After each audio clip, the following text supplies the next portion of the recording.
안녕하세요. 법무법인 일로 공무원 형사징계센터의 오종훈 변호사입니다. 이번 영상에서는 파트 5 공무원 징계 절차에 대해서 알아보도록 하겠습니다. 특정직 공무원의 징계위원회 종류 및 관할은 종류가 매우 다양하므로 간단하게 소개만 드리도록 하겠습니다. 일반직 공무원 외에도 경찰 공무원, 소방 공무원, 교육 공무원 등 다양한 특정직 공무원이 존재합니다. 본 영상에서 모든 공무원을 다루기에는 시간이 한정적이기 때문에 각 특정직 공무원의 징계를 담당하는 각 위원회에 관한 내용은 PPT 자료를 통해 확인하실 수 있습니다. 국가공무원법과 이 법에 따른 명령을 위반한 경우 직무상의 의무를 위반하거나 직무를 게을리하였거나 직무의 내외를 불문하고 그 체면 또는 위신을 손상하는 행위를 하였다면 공무원 징계 사유에 해당하여 징계 처분을 받게 됩니다. 징계 의결 요구권자, 즉 행정기관의 장은 소속 공무원이 징계 사유에 해당하는 비위를 범하였다고 인정될 때에는 관할 징계위원회에 징계 의결 요구서와 관계 증빙 자료 등을 첨부하여 징계 의결을 요구하게 됩니다. 대법원 2006도 1390 판례에서도 임용권자는 징계 사유가 발생하면 이에 대한 충분한 조사를 한 다음 특별한 사정이 없는 한 지체 없이 징계 의결 요구를 할 직무상 의무가 있다고 판시한 바 있습니다. 이때 징계 의결의 요구는 징계 의결 요구권이 없는 타 소속 공무원에 대한 징계 사유를 징계 의결 요구권자에게 통보하는 징계 사유에 통보하는 구별됩니다.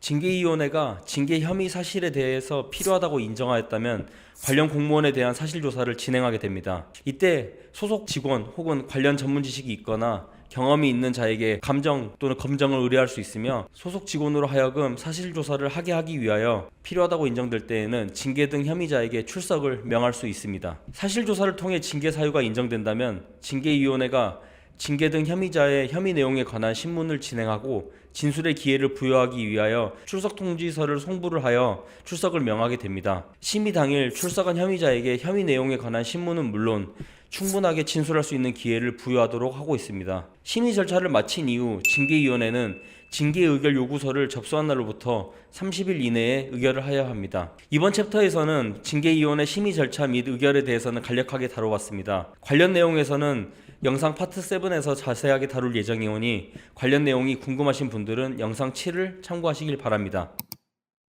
징계위원회가 징계 의결 등을 한 때에는 지체 없이 징계 등 의결서 또는 징계 부과금 감면 의결서에 정본을 첨부하여 징계 의결 등의 요구자, 즉 행정기관의 장에게 통보하여야 합니다. 다만 고위공무원단에 속하는 공무원, 5급 이상의 공무원 등에 대한 파면 또는 해임 의결을 제외하고는 징계 의결 등의 요구자와 징계 처분 등의 처분권자가 다를 때에는 징계 처분 등의 처분권자에게도 징계 의결 등의 결과를 통보하여야 합니다. 다음으로 징계의 집행에 대해서 알아보겠습니다. 징계위원회의 의결 자체는 행정부 내부의 의사표시에 불과한 것이기 때문에 징계 등 처분권자가 징계 의결 결과에 따라 징계 처분을 했을 때 비로소 대외적인 징계 등 효력이 발생하게 됩니다. 이때 공무원의 징계 처분은 징계위원회 의결을 거쳐 징계위원회가 설치된 소속기관의 장이 담당하며 국무총리 소속으로 설치된 징계위원회에서 담당한 징계 의결 등에 대해서는 중앙행정기관의 장이 담당합니다. 다만 파면과 해임 처분은 징계위원회의 의결을 거쳐 각 임용권자 또는 임용권을 위한 상급 감독 기관의 장이 담당하는데요. 이는 파면과 해임이 공무원의 신분을 박탈하는 행정행위로서 임용의 범위에 속하기 때문에 해당 처분권자가 처분을 내리는 것입니다. 또한 처분권자는 징계 의결서를 받은 날로부터 15일 이내에 징계 처분을 하여야 하며 처분권자가 징계 의결 등을 집행할 때 징계 처분 등의 사유 설명서에 징계 의결서 또는 징계 부과금 감면 의결서 사본을 첨부하여 징계 처분 대상자에게 교부하여야 합니다. 만약 징계 처분 대상자가 성폭력 처벌 등에 관한 특례법 제2조에 따른 성폭력 범죄 및 양성평등기본법 제3조 제2호에 따른 성희롱에 해당하는 사유로 처분받은 것이라면 해당 징계 처분의 결과를 피해자에게도 함께 통보하여야 합니다. 만약 징계 처분을 받은 공무원이 해당 결정에 대한 불복 의사가 있다면 소청 심사를 통해 재심사를 청구할 수 있습니다. 징계 처분 등 사유 설명서를 교부받은 때로부터 30일 이내에 소청심사위원회에 소청 심사 청구서를 제출하시면 되는데요. 자세한 청구 방법과 관련 절차에 관한 내용은 영상 파트 8에서 자세하게 다룰 예정입니다. 관련 내용에 대한 궁금한 사항이 있으시면 해당 영상을 참고하시길 바랍니다.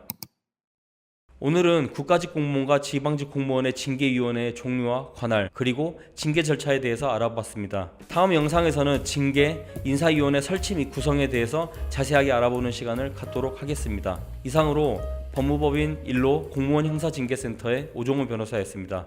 감사합니다.